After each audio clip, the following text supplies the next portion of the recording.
Hey everybody, this is Piper here, and today we're playing some more Rome Total War. This is actually a 2 versus 2 battle replay. Again, this is from the series of competitive matches that were played between the IoW and Ally side versus the HoS clan.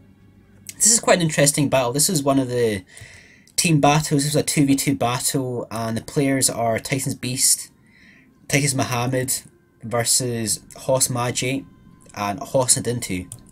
So we have Macedon and Greece versus Carthage and Rome.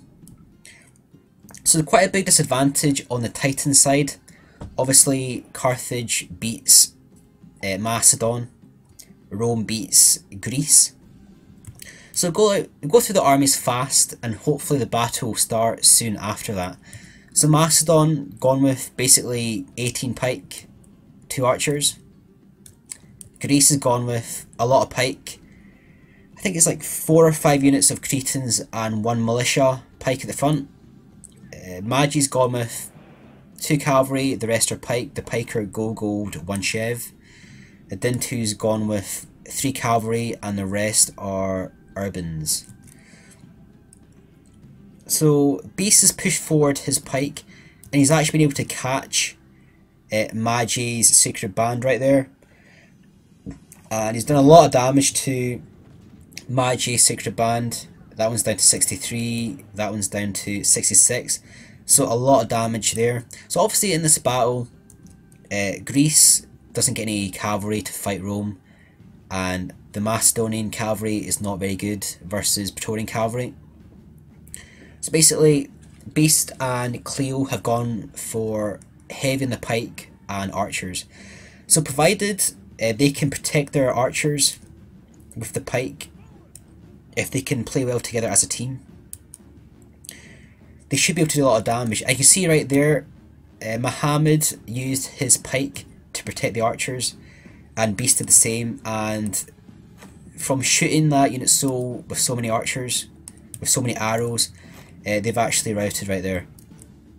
So that was good plays there by the Titan side. Rome is going to throw their pila at the militia pike, which is not a very good thing to do when you fight Greece, because they're brought as a pila absorber.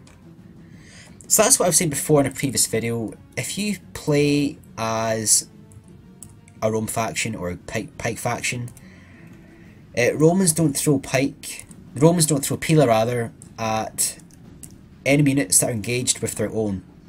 So for example, if these guys have fire at will, they're not going to throw pila at these guys or these guys or these guys, any unit that's already engaged. So the first unit is that one there, and that's why Titan Mohamed brought the militia pike. So very good use of his militia pike right there. Using the archers there, they're actually shooting the cavalry, and they're actually owning the cavalry. These guys are in loose formation, but because there's so many archers firing arrows at that unit, they're down to 41. Madgeh, he's doing actually okay here. He's not doing too well over here, and he's probably going to lose in this area. It says victory is almost a certainty. That's not really the case, because there's a lot more raw pikemen here. So Beast will have the advantage in this area.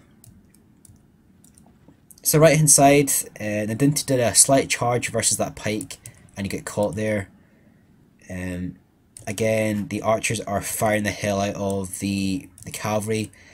Check out the cavalry there, they're just getting owned by the arrows. It's almost like the 300 film when the Spartans get shot by the arrows. It blocks out the sun. There's just a rain of arrows coming in versus the Sacred Band cavalry. Obviously these guys don't get a shield, it makes them more vulnerable. Don't think there's too many cavalry left actually. There's some cavalry there, there's some cavalry on the left hand side. Making a box here to protect the cavalry. So basically, even if Nidintu gets in here, those guys will rout pretty easily. And again, he's using a combination of some of these guys are in guard mode, some of these guys have guard mode off, and basically the Spartans 1 versus 1, using the phalanx straight on, they do a lot of damage to the Roman army. It's not as important for Greece to keep formation as is the Royal Pikemen. It's important for these long spears to keep their formation, whereas Greece, as long as they get in contact with Rome, get their pikes down, they'll do a lot of damage to the urbans.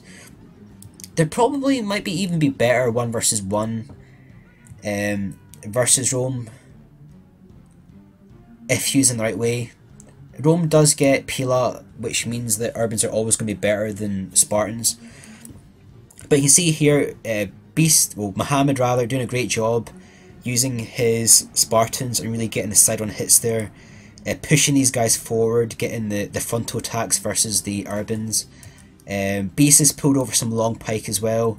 Nidintu's pulled round a unit of urbans, but obviously Mohamed has a unit in reserve. The archers are still... They've probably run out of targets actually. They're probably going to go for shots versus the cavalry, I would imagine. Yeah, they're going for the cavalry. Because once the cavalry's taken out, it means the archers can go around the sides and get rear shots and flank shots.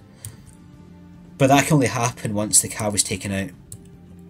So basically, Beast is going to push 4 units of pike, which means that the archers can come round and get better shots in there.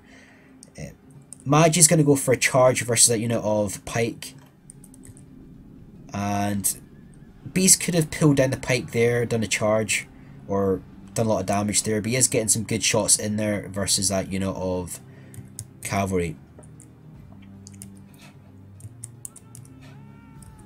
So if you look at Madgeh's army, Madgeh's been taken out big time by Beast. The combination of using the long pike, the archers, and effective use of the archers versus the cavalry, it's really meant that Beast has absolutely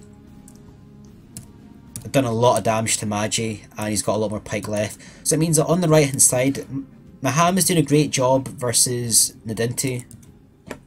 He's holding out pretty well, but Nidintu is probably going to win versus the Spartan hoplites. So Beast is going to have to come over pretty fast to help his ally before it's too late. Obviously they've got all these archers here. These guys have... They've fired a lot of arrows. I would imagine they have a good amount of arrows left.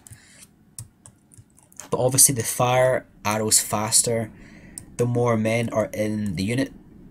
So because these guys are basically lost no men, I'd imagine they're probably maybe down to maybe like 20%, 15%.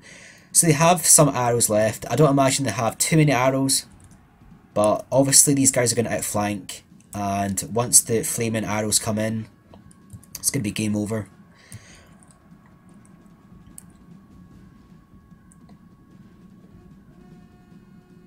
So it does actually look like they've got quite a lot of urbans, and Madgeh was actually able to save some of the Sacred Band.